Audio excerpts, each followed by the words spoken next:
Hey guys, welcome to our study YouTube channel Zero to Hero 24/7 Beginning of Winning में। दोस्तों, आज हम history के एक बहुत ही इम्पॉर्टेंट टॉपिक को डिस्कस करेंगे जो है अकबर के 9 रत्न। दोस्तों, अकबर के दरबार में 9 रत्न हुआ करते थे जो उनके शासनकाल में उनके बहुत मददगार साबित होते थे अकबर के, और ये 9 रत्न पूरे विश्व भर में काफ़ी प्रसिद्ध थे। तो आइए फ्रेंड्स, पहले ये जान लेते हैं कि अकबर के शासनकाल क्या थे। तो 1556 से 1605 के बीच का था अकबर का शासनकाल, और ये मुगल काल के तीसरे शासक थे। पहले बाबर, फिर हुमायूं, फिर अकबर। तो अकबर तीसरे शासक थे। तो आइए हम पहले 9 रत्नों के नाम जान लेते हैं कि ये 9 रत्न कौन कौन थे।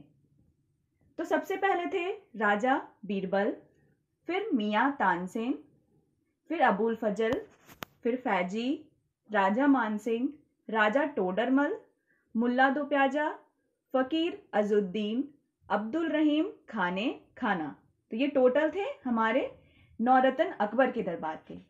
तो आइए अब हम इनसे रिलेटेड इंपॉर्टेंट पॉइंट्स को जान लेते हैं, इंपॉर्टेंट फैक्ट्स को जान लेते हैं जो एग्जाम पॉइंट ऑफ व्यू से काफ़ी इंपॉर्टेंट हैं।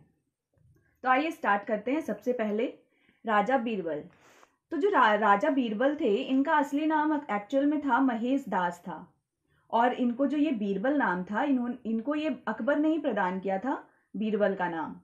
और जो हम सभी जानते हैं कि अकबर का एक महत्वपूर्ण धर्म भी था दीन इलाही धर्म, जो 1582 ईस्वी में अकबर ने उसे चलाया था।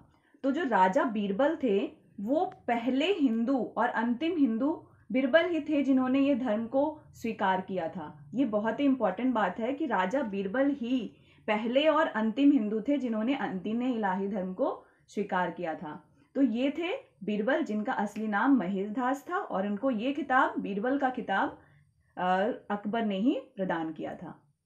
अब नेक्स्ट है हमारा मियाँ तानसेन।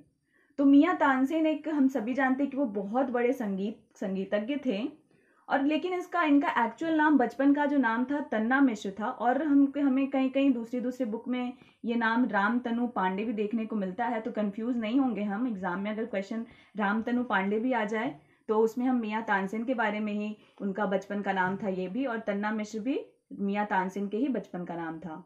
और दोस्तों, सबसे इंपॉर्टेंट बात कि जो मल्हार राग है, जो हम सभी जानते हैं मल्हार राग, वो मियाँ तानसेन ने ही बनाया था इस मल्हार राग को। और इनके बारे इस राग के बारे में कहा जाता है कि जब ये गाया जाता था तो दिए अपने आप जलने लगते थे।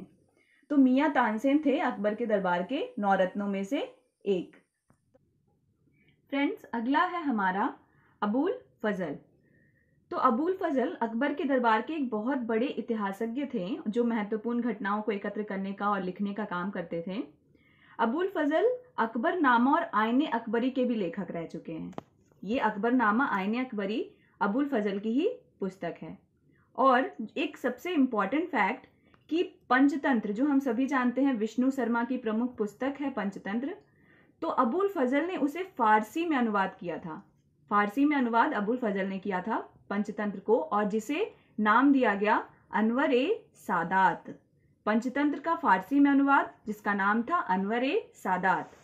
और एक इंपॉर्टेंट बात कि जो एक कालिए दमन एक बुक है, कालिए दमन जो संस्कृत भाषा की किताब है, इसका भी फारसी में अनुवाद अबुल फजल ने ही किया था। कालिए दमन का अनुवाद फारसी में अबुल फजल ने ही किया था। तो ये था अबुल फजल के बारे में इंपॉर्टेंट फैक्ट। और एक बात दोस्तों कि जो दीन इलाही धर्म अकबर ने स्टार्ट किया था 1582 ईस्वी में, दीन इलाही धर्म, तो उसके जो एक मुख्य पुरोहित जो हैं उसे अबुल फजल को ही माना जाता है। अकबर के दीन इलाही धर्म का मुख्य पुरोहित अबुल फजल को माना जाता है। तो ये थे अबुल फजल के बारे में इंपॉर्टेंट फैक्ट। अब नेक्स्ट जानते हैं। नेक्स्ट है हमारे फैजी। फैजी जो थे वो अबुल फजल के भाई थे। अबुल फजल के ये भाई थे, और ये उनके राज दरबार में, अकबर के राज दरबार में राजकवि के रूप में थे।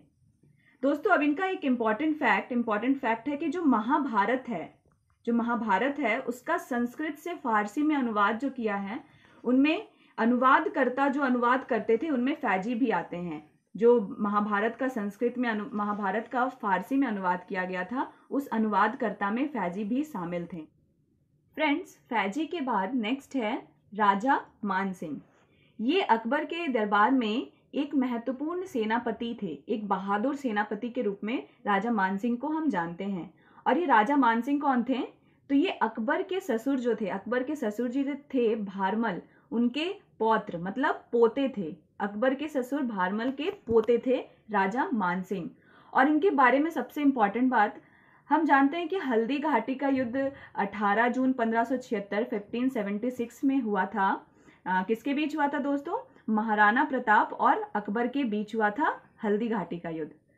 तो उसमें मुगल सेना का जो नेतृत्व था वो मानसिंह ने ही किया था। मुगल सेना का नेतृत्व किसने किया था? मानसिंह ने ही किया था हल्दी घाटी के युद्ध में। तो ये था दोस्तों राजा मानसिंह का पूरा इंपॉर्टेंट फैक्ट्स। अब नेक्स्ट है हमारा राजा टोडरमल। तो दोस्तों राजा टोडरमल अकबर के दरबार में वित्त मंत्री थे। राजस्व और वित्त मंत्री रहते थे राजा टोडरमल। और इनके बारे में एक और बात की, ये शेरशाह सूरी के टाइम के भी वित्त मंत्री थे। उनके दरबार के भी वित्त मंत्री कौन थे? राजा टोडरमल ही थे। और इनकी सबसे इंपॉर्टेंट बात, सबसे इंपॉर्टेंट फैक्ट जो है इनका, जो एक दहसाल पद्धति है, दहसाला पद्धति, राजा टोडरमल का एक महत्वपूर्ण पद्धति है दहसाला पद्धति, जो लैंड मेजरमेंट की एक पद्धति है जिसका उपयोग वो लैंड टैक्स लेने के लिए किया करते थे।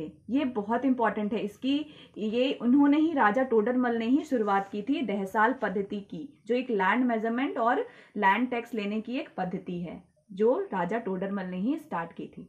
अब हमारा नेक्स्ट है मुल्ला दो प्याजा। मुल्ला दो प्याजा ये अकबर के दरबार के जो है ना, ये रसोइया हुआ करते थे उस टाइम के, मुल्ला दो प्याजा।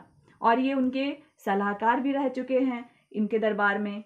तो ये मुल्ला दो प्याजा के बारे में इतनी ही बात है कि वो रसोइया थे उनके दरबार में और सलाहकार भी अकबर के दरबार के थे। अब हमारा नेक्स्ट है फकीर अजीउद्दीन।